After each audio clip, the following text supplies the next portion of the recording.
This program is a presentation of UCTV for educational and non-commercial use only.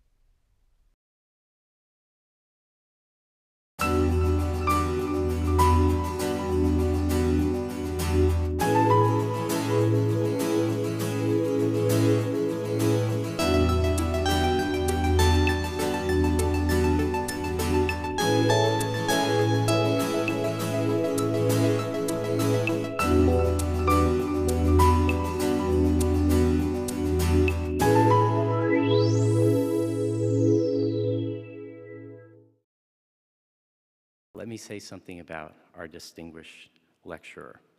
Paula Fredriksen is the William Goodwin Aurelio Professor of the Appreciation of Scripture at Boston University. She's a renowned authority in her field and has published widely in the social and intellectual histories of ancient Christianity from the late Second Temple period to the fall of the Roman Empire in the West. Besides translating two of Augustine's earlier commentaries on Paul, she's authored From Jesus to Christ, for which she won the 1988 Yale Governor's Award for Best Book, and which was the basis of a popular Frontline documentary, as well as Jesus of Nazareth, King of the Jews, which won a 1999 National Jewish Book Award. She's also co-edited and contributed to two important collections of essays, Jesus, Judaism, and Christian Anti-Judaism, Reading the New Testament After the Holocaust, and a second one called On the Passion of the Christ, which concerns Mel Gibson's controversial film and which was published by the University of California Press. Her most recent book, a copy of which I urge you to buy, is the magisterial work entitled Augustine and the Jews, A Christian Defense of Jews and Judaism. Please join me in welcoming Paula Fredriksen. It's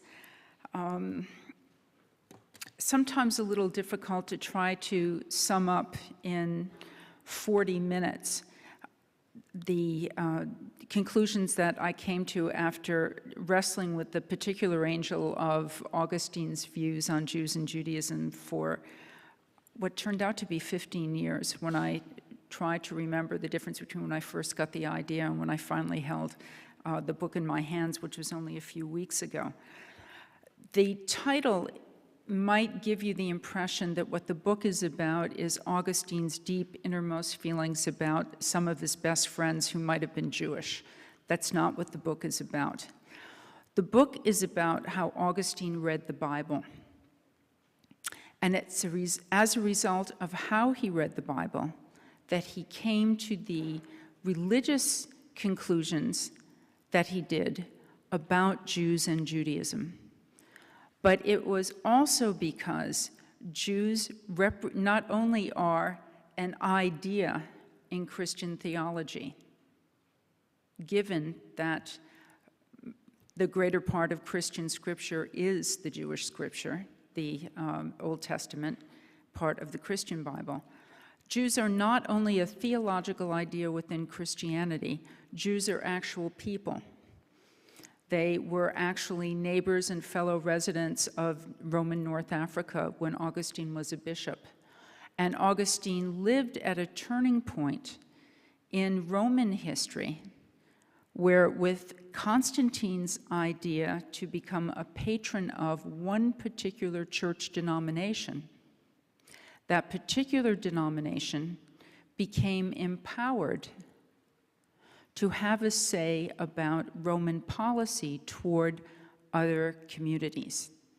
As a result, more Christians were persecuted by the Roman Empire after the conversion of Constantine than before, because the Christian bishops who were members of that community whom Constantine patronized were sure to provide the emperor and his governing magistrates with the names of those bishops they really would not want to have in their town. It was not a great moment for interfaith dialogue, starting with just intersectarian conversations between different types of Christians. In 399, which was 5 years after Augustine had become bishop in Hippo in North Africa, the Christian emperor moved to begin to shut down pagan temples. This was another moment that Augustine was unconflicted about. He thought that shutting down pagan temples was a good thing. He, again, resting upon this rich language of condemnation for idol worship that came to him through the Jewish traditions in the Old Testament, he thought that the government was doing a good thing. But the 4th century Roman Empire never persecuted Jews. Jews were not at risk for the practice of their own ancestral traditions, precisely because those traditions were ancestral and they were, in a sense, grandfathered in when the church that won Constantine's support was the church that also had an Old Testament. Nonetheless, it was a complicated relationship between the idea of Jews and the actual Jews present in the Roman Empire, who were themselves citizens of the empire, because of the negative role that Jews and Judaism often played in the construction of Christian identity. Jews were an idea Orthodox Christians thought with when they tried to define what they thought was best in themselves by producing a negative image of everything they didn't want to be and attributing that to rhetorical Jews or theological Jews. So we have an extremely, almost a radioactively toxic language among Christian theologians for the ways that they speak about Jews, which goes back to the ways that they read the Passion narratives in their Gospels, the way that they understood Paul's letters, and the way that they even understood the Old Testament, where God and his prophets are constantly wringing their hands and complaining that the Jews are stiff-necked, not listening, not doing it the right way, and always doing the wrong thing. So Jews stood as a counter-image, the way, for example, I am the survivor of 3 teenage daughters, who the last one of which has now entered her 20s, and one of the big ideas for the construction of identity when it's fragile is to say whom you're not like, which is usually the person you're most like. I'm not like you, Mom. Of course, they're all, now that they're ripe old in their 20s, they're beginning to realize that they are maybe a little bit like me, but only by accident. It's the same kind of relationship, precisely because of the family closeness, that we get with the rhetoric, the negative rhetoric about Jews.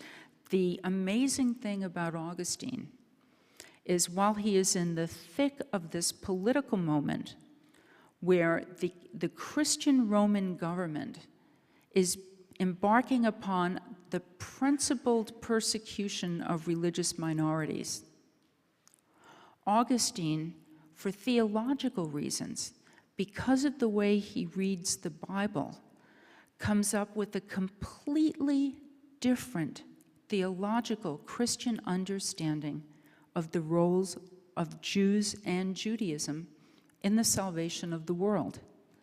And as a result of that completely new understanding, he invents a language and a theology of Judaism that actually ends up protecting real Jewish lives, actually saving Jews when the social quality of the Western Roman Empire disintegrates under the pressure of barbarian invasions, and with the rise of the much more violent culture of the Middle Ages.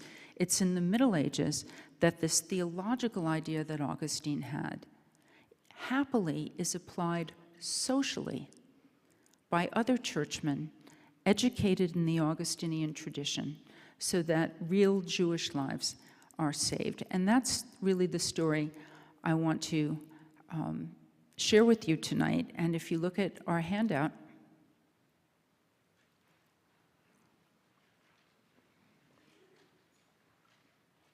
what I'd like to do is present the story by presenting the strong contrast between Paul who is in the original apostolic generation, in the same generation of Jesus, and Paul will be the text which Augustine will use most of all when he is coming to his own interpretation of Jews and Judaism. As a quick preface to Paul, I'd like to begin at Genesis 1. So fasten your seatbelt. The Bible does not begin with Genesis 12.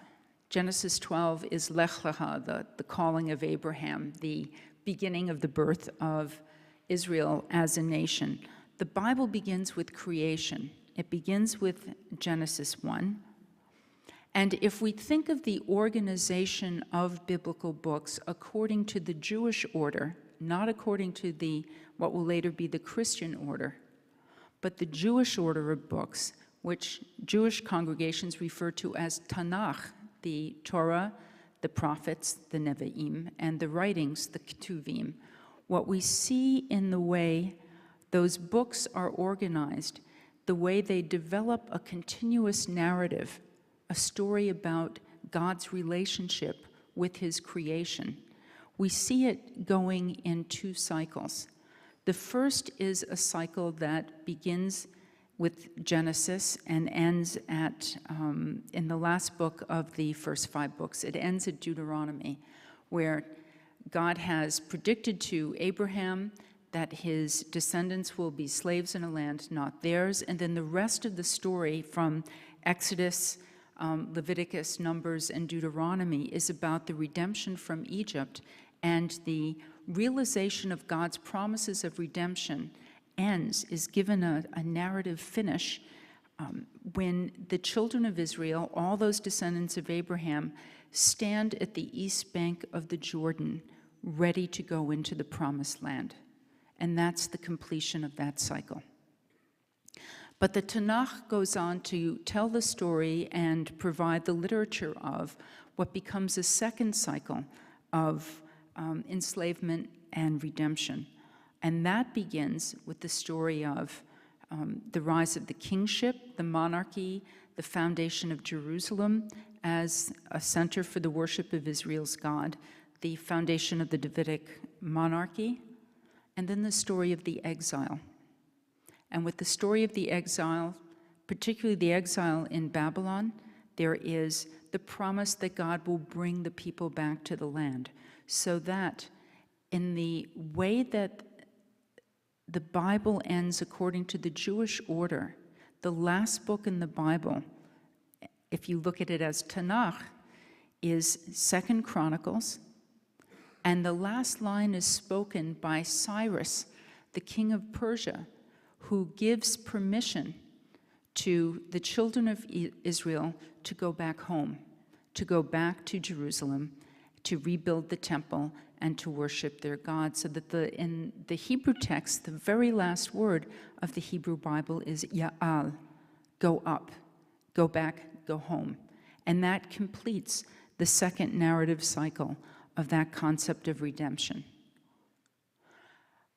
An idea of salvation that had begun really politically, historically, nationally, territorially, gets amplified enormously and projected onto the cosmos in the period of Jewish history, particularly between -200 and +200.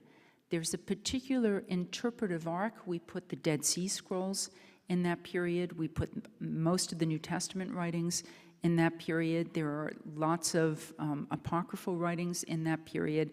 And there's where the idea of redemption gets projected onto the whole cosmos. And the idea of redemption and salvation comes to mean a kind of redemption from history. Not just a coming back home, a coming into the land, but the idea of the defeat of evil. The way the elements of this story come into play is by taking seriously the moral qualities of the biblical God, the main two of which is that he is merciful and that he is just. And this just and merciful God will not tolerate evil indefinitely. God will not permit history to drift.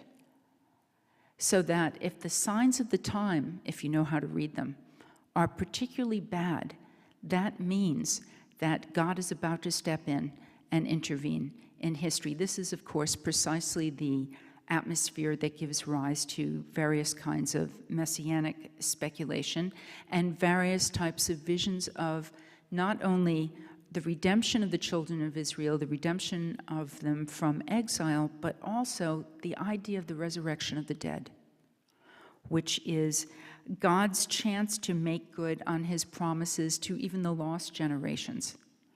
And not only the redemption of Israel, but then also, Jews think big, and the biblical God certainly thinks very, very big, also the redemption of the nations, who, once Israel is redeemed from exile, the nations will be redeemed from their enslavement and worship of, their enslavement to and worship of false gods, the gods of their ancestors, and instead they'll turn and worship Israel's God. It's within that religious mood of Jewish apocalyptic hope that we locate the letters of Paul. So if you, again, look at your handout, Paul provides us with the earliest evidence of the Christian movement. It's a moment where Christianity is a particularly radioactive type of Messianic Judaism. And Paul writes in the year around mid-century, after he's been a member of this movement for almost 20 years. And he writes in the conviction that he's even more correct now than he was when he first joined the movement, and that God is about to bring history to an end through the return of his Son. Paul is convinced that this is a case, that he knows what time it is on God's clock because of two things. One, he says in 1 Corinthians 15, that he himself has seen the risen Christ, and that resurrection it's not a one-off thing. Christ, in a sense, represents the first swallow of spring. If Christ has been raised from the dead, then he is the first of the resurrection of the entire dead. And Paul says that if you don't believe in the general resurrection of all the dead, then you can't believe that Christ has been raised either. So he's, on the one hand, he knows what time it is on God's clock. What time is it? It's almost time for the general resurrection of the dead. And the other way, by around the year 50, he knows what time it is on God's clock, is because he thinks he's seen something of a miracle. Pagans who have been loosely affiliated members of synagogue communities in the diaspora have been able, once Paul has preached to them, to make an exclusive commitment to worship only the God of Israel. And Paul sees that as, again, and he can go to Isaiah for his biblical evidence of this, the turning of the nations, their destruction of their idols, and their turning to worship the God of Israel is, again, one of those things that mark the eschatological end time.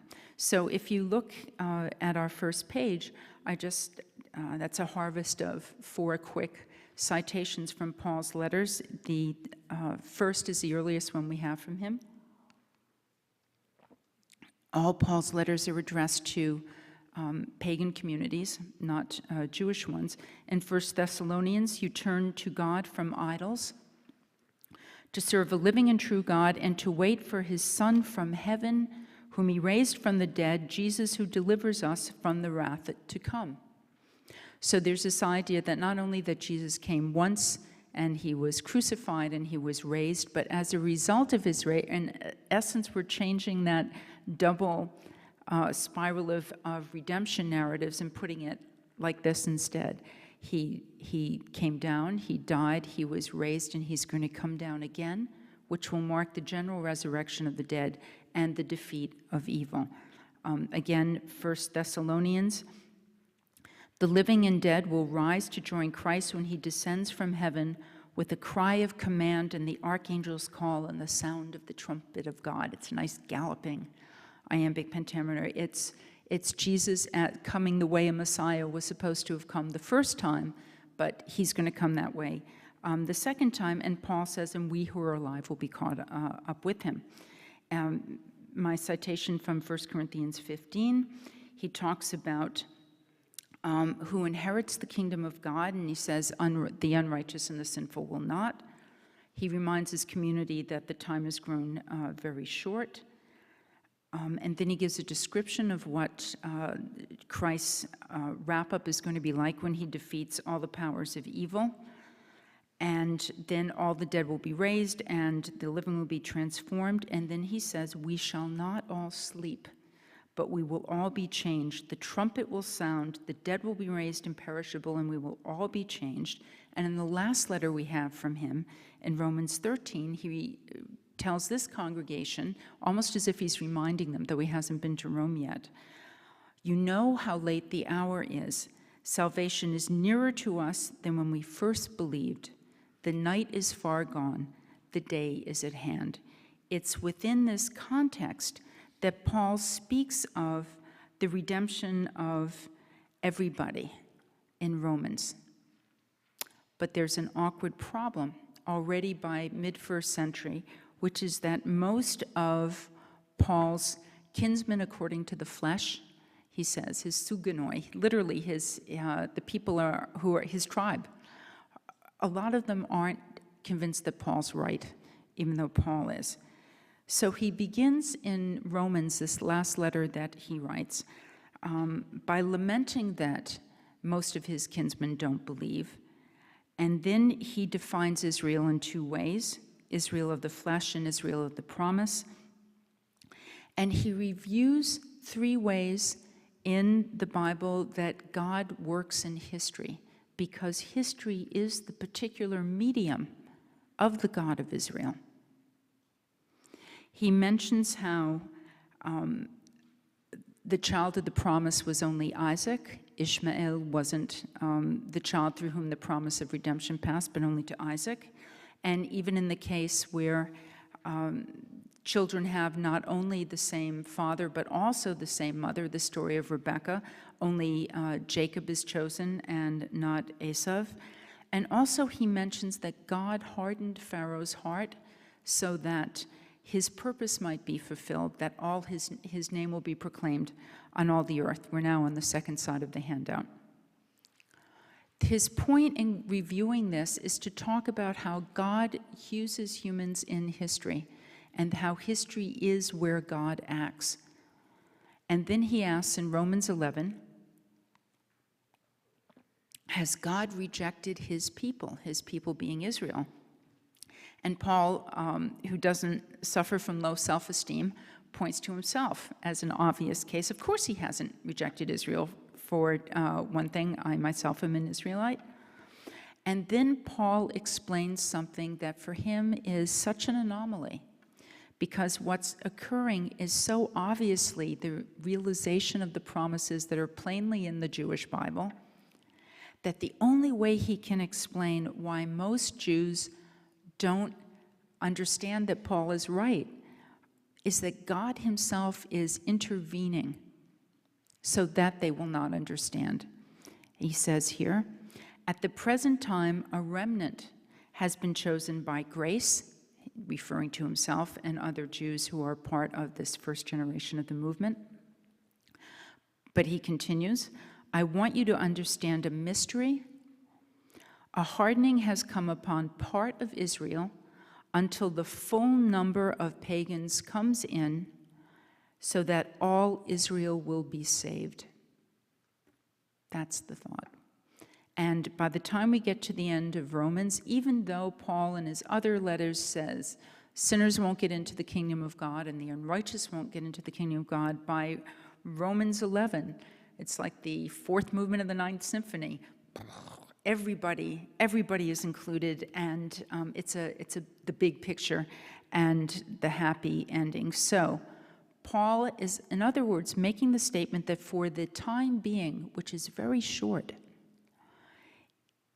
God has hardened Israel, and his decision to harden Israel is strategic and temporary. He's doing it just so that Paul and other Jews like him can run around and talk to the full number of pagans, and then at a certain point, it will all turn around. So Jewish disinterest in the gospel is actually a gracious miracle that God is working precisely to promote the mission to the Gentiles. Let's flash forward a few centuries. By the year 399, which is this year that the Roman emperor decides to shut down pagan temples, and when there has been an ongoing action against different sects of Christianity, Augustine has been working against other Christian heretics, the Manna Keys. He had been a member of this Manichaean heretical sect for 12 years. So he knew the theology of this sect cold. This sect held that the God of the Jews was an evil God, a God who promoted procreation of children. He was always saying things like, be fruitful and multiply, which was a yucky thing to say in the 4th century when sexual asceticism was something that had the best and the brightest attracted. The Jewish God was always ordering conquest. He had a thing about sacrifice of animals. All of these things, said the Manna Keys, indicated that he could not possibly be the father of Jesus Christ, who had to be a different God. And in other words, the Manna Keys, as with so many other forms of Gentile Christianity, the Manna Keys, using the Old Testament, constructed an extremely demeaning caricature of Jews as a way to describe what they saw as was best in themselves as redeemed Christians. Augustine was a master of this theology. He was a very successful Manichaean missionary, and when he changed, he came into a more sophisticated version of the type of Christianity he had been raised in back in Africa. And what he discovers is that the anti-Jewish rhetoric of his new church and the anti-Jewish rhetoric of his old church, the Manna Keys are also Christians, are pretty much exactly the same. It was a little bit more difficult for Orthodox Christians because they maintained that the God of the Jews was the father of Jesus Christ.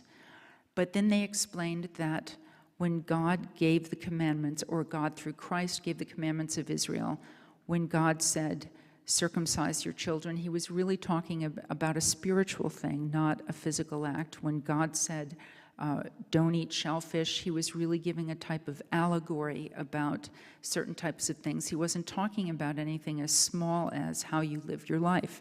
He was giving a kind of coded spiritual message. And as a result of this conviction, Orthodox Christians were also able to use pretty much the same verses in the Old Testament that heretical Christians did to construct this vision of this opposite vision of themselves. This is the reading of the Bible that Augustine rejects, and this is the construction of Jews that Augustine rejects. In the year 399, he writes a massive book against his former teacher, the heretic Faustus. He presents it as if it is a debate, though Faustus has been dead for several years by the time Augustine writes this. It's, for those of you in the audience old enough to remember when telephone books were hard copy, this treatise is about the size of the Manhattan phone directory. It's not a short read. It's not as long as the City of God, but it's long. And what he does in the course of this is take apart the Manichaean reading of the Old Testament and the Manichaean construction of Jews, but at the same time, he takes apart the construction of Jews that had been part of Catholic tradition as well. And this is what he says. He says that the Jewish understanding of Judaism was religiously correct. That when God said, don't eat shellfish and pork, he really did intend to say something about what you eat. And that when God said, circumcise your sons on the 8th day, God really did mean circumcise your sons on the 8th day. He wasn't speaking only in allegories. Whatever else God might have intended allegorically, and Augustine, as with any educated ancient person, and certainly as anybody as brilliant and creative as himself, he can conjure literally an infinite number of allegorical meanings from a text, but he insists the text of the Bible also has to be understood what he calls literally, by which he means historically, so that God himself gave the law to Israel, and Israel interpreted it, here comes the phrase, according to the flesh. And instead of that being a bad thing, it was precisely a good thing, because the author of flesh is God. And there's nothing intrinsically wrong with flesh. So that the Jewish fleshly understanding of the commandments was exactly what God had intended. And when God praises Israel for doing the law, he's not speaking ironically. He really means it.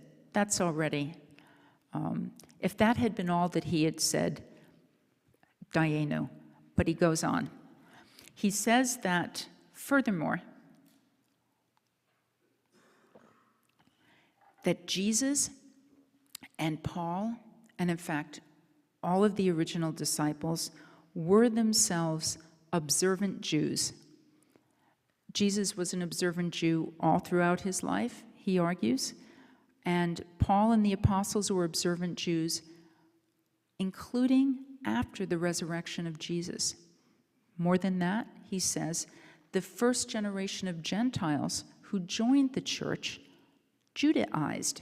They themselves kept kosher as a way for the community to be knit together so that they could be together.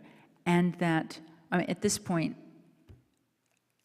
we have the 4th century equivalent of an email correspondence between Jerome and Augustine. And Jerome got apoplectic at this. He thought it was an insult to Christianity to say that Jesus was Jewish. And Augustine, who's his junior, faces him down and insists on this. And it's the patristic quest for the historical Jesus, and Augustine is the author of this. But finally, and even more radically, Augustine insists that his Jewish contemporaries, and who knows how he knows or what he knows about what his actual Jewish contemporaries are doing, but he says that Jews since that generation are also correct to keep the Sabbath, to keep kosher, to keep the Jewish holidays in a Jewish way, because he says God himself is the author of Jewish practice, not just the author of Jewish books, but the author of the Jewish practices of the laws that are in those books. And furthermore, he says, looking at the story in Genesis 4, where God and Cain have their unhappy dialogue after the murder of Abel, God puts the mark of Cain on Cain's head in order to protect him. In colloquial English, a mark of Cain sounds like it's a mark of shame, but if you look at the Bible, that's not what it is. What it is a mark of protection. And Augustine states there that the mark that God put on the Jews who are vis-a-vis Christ, the older sibling who kills the younger sibling, the Jews killed Christ, but God puts his mark on the Jews to protect them so that any monarch, whether that monarch is pagan or Christian, will receive the sevenfold curse by which God protected Cain when he put his mark on them. And the mark that God puts on the Jews is precisely Jewish practice. So it's the very Jewishness of Jews that protects them, that marks them off to emperors as being a divinely protected population, precisely because they are still the Jewish people when everybody else in the Roman Empire has taken on the practices of Rome. Well, this sounds nice, but what about Jews at the end of time? And here is where Augustine looks precisely at that line in Romans where Paul says all Israel will be saved, and Augustine has to redefine what the term Israel means because he says all Jews will not be saved. The Israel that is saved, he says, is the Israel who believes in God. So it's those who believe in Christ from among the Jews and those who believe in Christ from among the Christians who will be saved, but all Jews by themselves will not be saved. And what I've copied out for you here is the passage where he tries to explain why this is the case. He's set this treatise up as a dialogue. This is again from the Counterfaustum in 399. Why is Israel still blind? Why do Jews still not understand that Augustine is right and Paul was right?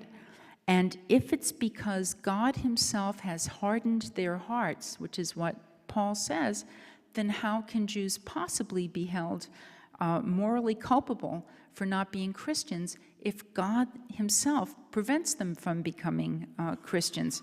And he has this questioner ask, in what ways have the Jews sinned if God was the one who blinded them so that they did not know Christ? And this is his answer. The penalty of this blindness that afflicts the Jews is just, since it is a punishment for secret sins known only to God. He does not say that Jews are guilty of having killed Christ. They did kill Christ, but there is no guilt involved in that, which is, again, a radical departure from traditional Christian theology. Since they did not know that Jesus was the Messiah, the Jews are not culpable of killing the Messiah. So what are they culpable of? And Augustine says, God only knows. But he means by that, only God knows. But they must be guilty of something, or else they would be saved. And since they're not saved, because they're still Jews, they must be guilty of something, but Augustine doesn't know what. And we would demonstrate that both the apostle, by which he means Paul, and the prophets have spoken about precisely this sort of situation, the judgment of secret sins. For this reason, Paul says, God gave them up to the lusts of their own heart, to an immoral mind, so that they would act in ways that were not fitting. And he's quoting Paul chapter 1, where Paul is lamenting about what horrible moral material he has to work with among pagans, and he's saying that that's a description of Jews. Augustine's a lot like the rabbis, where he will just take a sentence completely out of context and use it for something else if he's trying to get to a point. In saying this, Paul wishes to teach that public, obvious sins occur as the penalty for prior hidden sins, but lest the Jews use their not recognizing Christ as an excuse, the prophet immediately goes on to show that the Jews not recognizing Christ was itself the just penalty for something that they had secretly earned. In other words, says Augustine, Israel's hardening is punitive. It's not strategic, which is what Paul had said. And Israel's hardening is abiding. It's not provisional and temporary, as Paul had said. This has moved some reviewers of my book to remark grumpily that Augustine really isn't that good for the Jews, after all. I mean, what fun is it if a church father says that the Jews aren't saved? And that's why I include the last bit here on your handout. Augustine says, not only are the Jews not saved, he says most of the Christians aren't saved either. Almost nobody is saved according to Augustine's stringent theology. Most of humanity is damned, and he goes back to the image in Paul of God. It's very familiar from the Yom Kippur Machzor of God as a potter, and humanity is clay, and God shapes the pot as he will. And the word for the blob of clay on the potter's wheel is masa. And as you see here, Augustine glosses that to be the masa damnata. Most of humanity after Adam is in this, literally a lump of sin, a lump of all of humanity is fallen. And it's from that lump of fallen humanity that God, for reasons known only to himself, will pinch off a saved person here and a saved person there.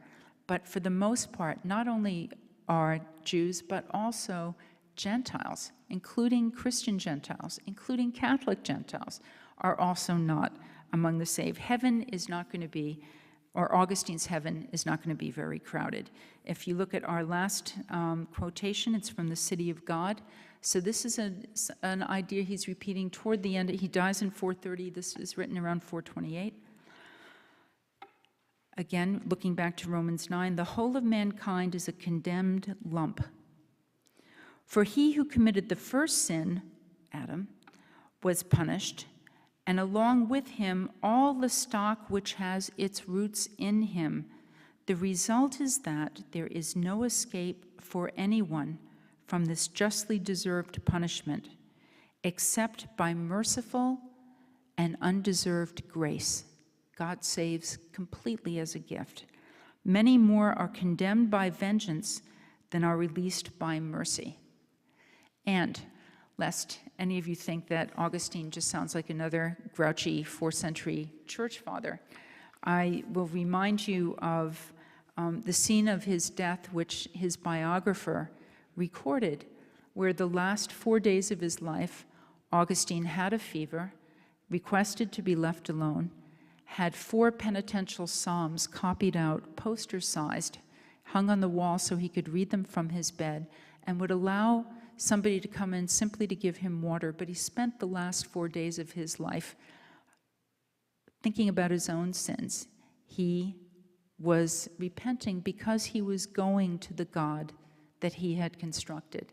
Augustine, just because he was a bishop, just because he had spent his entire adult life working for the well-being of the church, and just because he had published the equivalent, this as a professor, I really am astonished by this, just because he had published the equivalent of a 300-page book once a year, every year, for the last 40 years of his life, without a computer, he didn't presume that he himself was saved either.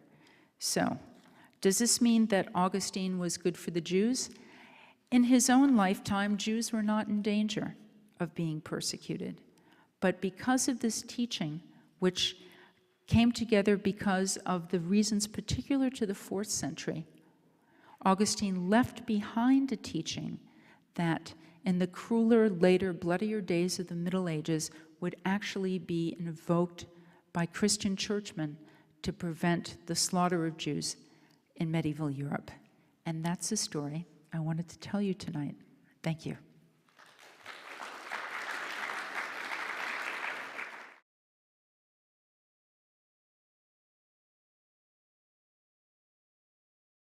The Augustinian scholars of the Reformation period, including particularly Martin Luther,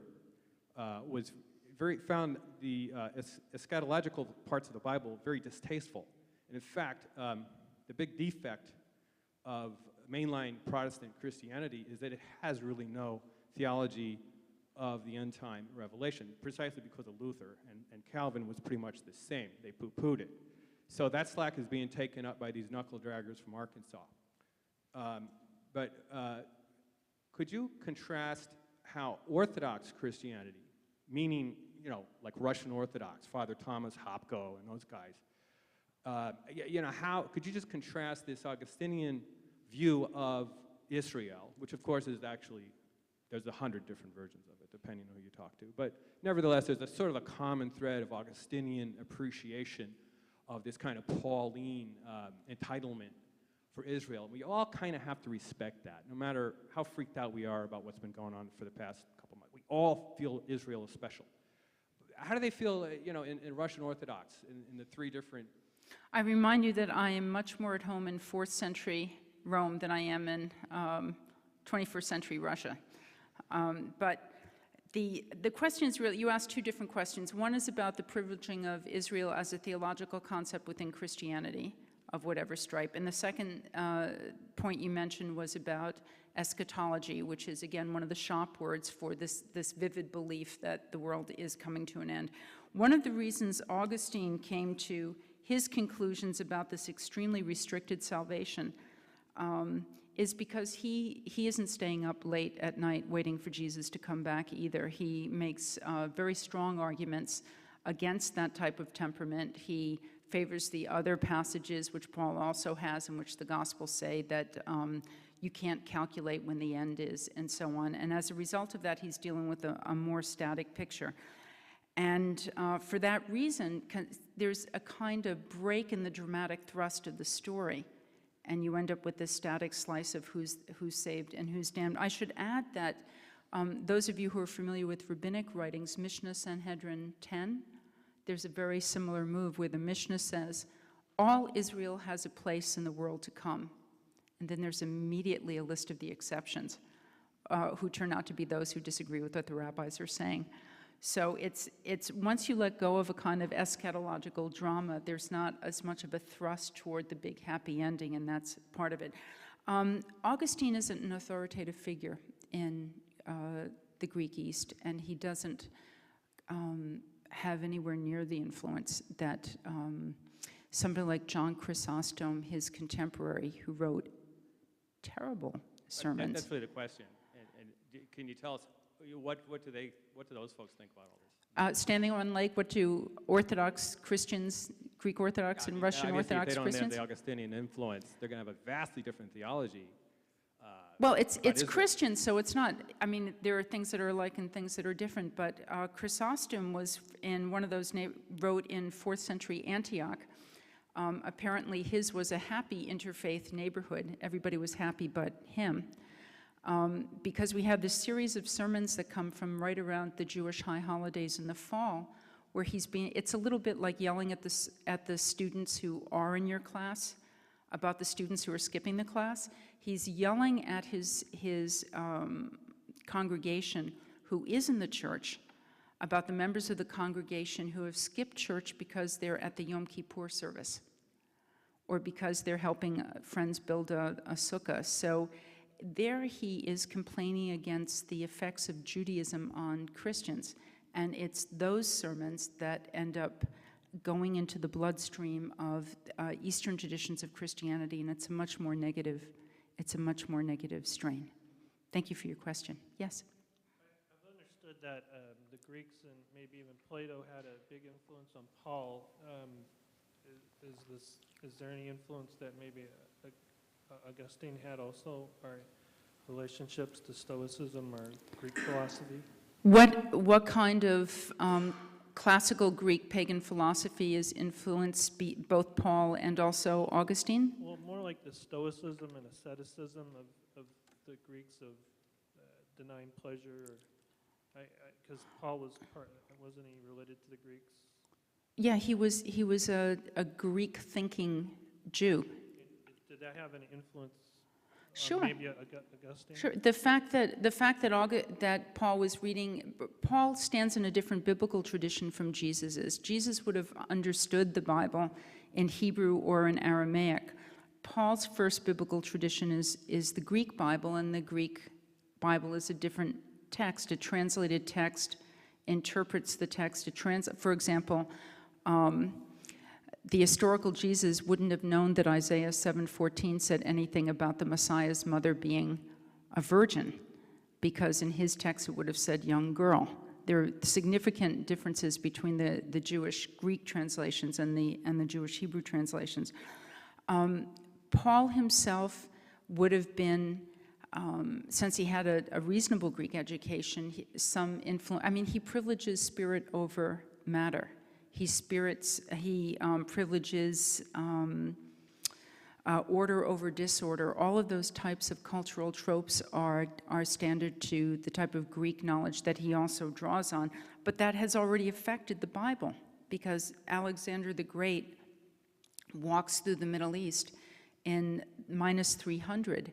And from that point on, Hellenization affects every tradition it bumps into. there are more or there are greater and lesser degrees of Hellenization, but Greek thought is very important. With Augustine in particular, and with the intellectual and well-educated pagans who renounced paganism for a Christianity that they began to create in the 2nd century and the 3rd century. You can't do theology without using philosophy. You can't do it. It's the same way that you have to use mathematics in order to do physics. Theology is a philosophical discipline, and all sorts of ideas from, that's the mental furniture of the intellectual culture. And so all of those ideas come in again and again and again. And again, an interesting place where Augustine insults the Greek philosophy that he himself draws on, although only in Latin translation, is he insists on the resurrection of the flesh, even though it's only the spirit or the soul that's the eternal part, according to Platonism, and the flesh is something the body unzippers and steps out of at death. But Augustine, because he's a biblical theologian, will insist on physical resurrection, even though it makes nonsense of a lot of the other physics and philosophy of the city of God. So, there, please. Two questions. First of all, thank you very, very much for a fine presentation. Question number one. All, or at least most, theology is experiential. You mentioned that, maybe I didn't hear that Augustine wouldn't have known what the Jews of his time were doing. But did he have contact with Jews? Or is the late fourth already too late for that kind of contact? And if he hadn't, where did he get the notion, to have Rahmanis on the Jews? Secondly, is there... but that's such a good question. Is the other question as good? You'll have to judge. Okay. You can just disregard it if it's not. But I really want to answer the first question first. Can I do that, please? I just have to tell you. Only if I can have a follow-up. Okay, go ahead. all right. No, but it's great. There's a real estate deal that goes wrong in North Africa. We don't know the date, but there are letters of Augustine's that have been lost that were found about 25 years ago. And among these letters, so we can't actually date them, there's a correspondence between Augustine and another bishop. Because Augustine, since he was a bishop, his job was being a magistrate and administering justice. It was sort of like small claims court. It was an alternative to going to one of the imperial courts where you had to have a lot more money and a lot more lawyers. Excuse the redundancy. And so he has this case where he writes this memo back to one of his bishops saying that a man had come to him, produced a dossier of documents, and complained that the second bishop had defrauded him of land by purchasing land from his mother, but the mother didn't own the land, the son did. And the son produced titles to the property, and so Augustine is writing to Victor, this other bishop, and he tells Victor, he slaps his hand very nicely. He said, if you thought that it was legal to run the legal owner of land off his property, that's not legal, in fact. And he goes on and on and on and about how if the man pursues charges, Victor's going to lose. And if it weren't for a single word that Augustine includes in the first line of the letter, we wouldn't know that the plaintiff was a Jew. So this Jewish layman, Licinius, goes to Augustine seeking redress over real estate in this tangle with this other bishop, and Augustine tells his bishop to get his sticky hands off of Licinius's property. I can't even imagine that happening in the Middle Ages. I just can't. This is still a civil society where everybody stands under the same law. And the second thing, you can tell when Augustine, first of all, Carthage was one of the great Jewish settlements in the West after Rome. Augustine had spent some time in Rome. I don't know how many Jews are in Milan, but he talks about different Jewish things that are going on in different cities in North Africa. There was an embarrassment when a new Latin translation of the Bible showed up, and the congregation liked the old Latin translation better, so the bishop has to appeal to the Jews and say, is this the right translation? And guess what? Some Jews say yes, some Jews say no. So there are real Jews there, and we get glimmers, but it's much more like, it's almost as if our documents are a rear view mirror, and we're trying to see what's going on over here. You don't have tons and tons of evidence, but you do have that one nice piece of evidence. Okay, your second question. Wasn't that a good story, though? Yeah, I'm glad I asked Okay. the question. It's related. You fast-forwarded through 3 centuries to get from Paul to Augustine. Is there a line of development in the patristic literature coming from Paul or Paul's time that would be a precursor to Augustine's view of the Jews, or does it just break onto the scene out of nowhere? And out of that, excuse me, is there a line that can be traced from Augustine to the use of Augustinian text to protect Jews in the Middle Ages? Or then again, it's just something that the bishops at that time occasionally will pull off a shelf? Is there a tradition here, or is it something that breaks into out of nowhere and then comes up later Episodically. Okay, I'm sorry. The first question was, is there anything like Augustine? There's a kind of, as biblical scholarship gets better, in the 3rd century, there's a great Greek church father named Origen of Alexandria, and he is reading the Gospels carefully, and in the Gospels, where is Jesus inevitably every Shabbat? He's in synagogue. The Gospels have Jesus wearing tzitzit, wearing the fringes that religious Jews wear in the corners of their garments. They have Jesus performing animal sacrifices or going up to the temple to do those sacrifices during the festivals. And Origen says that Jesus was a Jew, but he says only in his lifetime. And then after the resurrection, Jesus explained to his Jewish followers that they shouldn't be Jewish anymore because he was just fulfilling the law, and that was it. It was filled up, and it was finished. So Origen kind of goes in that direction, but it's still very important for Origen that Jesus teach something resembling Gentile Christianity at some point, because they're trying to account for the break between Christianity and Jewish practice. And so Origen does a little bit of it, whereas for Augustine, I'm not making any of this up, this is also in the Contra Faustum, Augustine's Jesus is so Jewishly pious that the reason, does anybody know what day of the week Jesus dies on? Friday. And what day of the week does Jesus rise on? Sunday. So what day didn't he do anything on? Aha! Coincidence? I think not. It's he's so Shomer Shabbat that this is in the text, that he knew that lifting up his body would be work, and that's why he made sure to die before the onset of the Sabbath, and he did not rise until Sunday. Nobody else says that. Nobody else says that. He's very smart.